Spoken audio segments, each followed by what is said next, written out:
বছরের শেষ দিকে দেশের ফুটবলে এসছে সুখবর। লেস্টার সিটি তারকা হামজা চৌধুরী খেলবেন বাংলাদেশের হয়ে।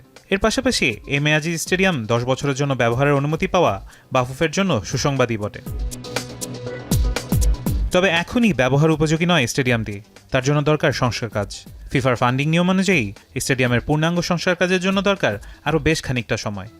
এম এ আজিজ স্টেডিয়ামটা আসলে আমরা 25 বছরের জন্য চেয়েছি, বিকজ ফিফা এফসির যে ফান্ডিং ক্রাইটেরিয়া আছে যে অ্যাটলিস্ট 20 বছর with application date.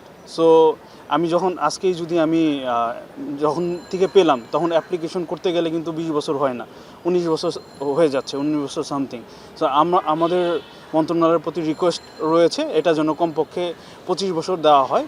M A Aziz স্টেডিয়ামে সংস্কার কাজের সবচেয়ে বড় সংযোজন হতে পারে ম্যাচ কমিশনার ও রেফারিদের রুম। মাঠের বিভিন্ন পরিবর্তনের জন্য মন্ত্রণালয়কে নিজেদের প্রয়োজনের কথা জানিয়েছে বাফুফে। মাঠ নিয়ে কিছু অবজারভেশন দিয়েছি, আশা করি যুব ক্রীড়া মন্ত্রণালয় প্লাস ন্যাশনাল স্পোর্টস কাউন্সিলের সাথে সমন্বয় করে আমরা এগুলা বুঝে নিতে পারবো।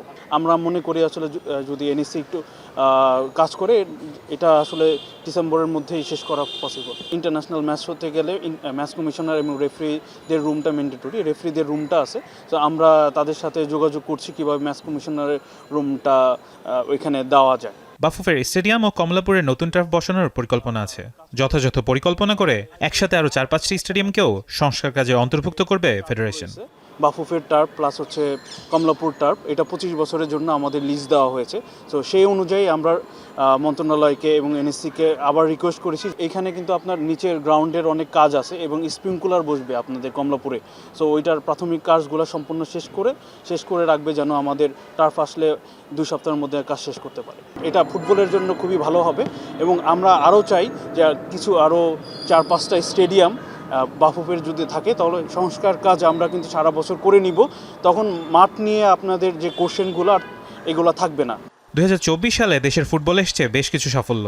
মাঠের সংখ্যা বাড়লে বাড়বে খেলার সংখ্যা, স্টেডিয়াম সংস্কার হলে বাড়বে দর্শক সমাগম, দেশের ফুটবলে আসবে নতুন জোয়ার।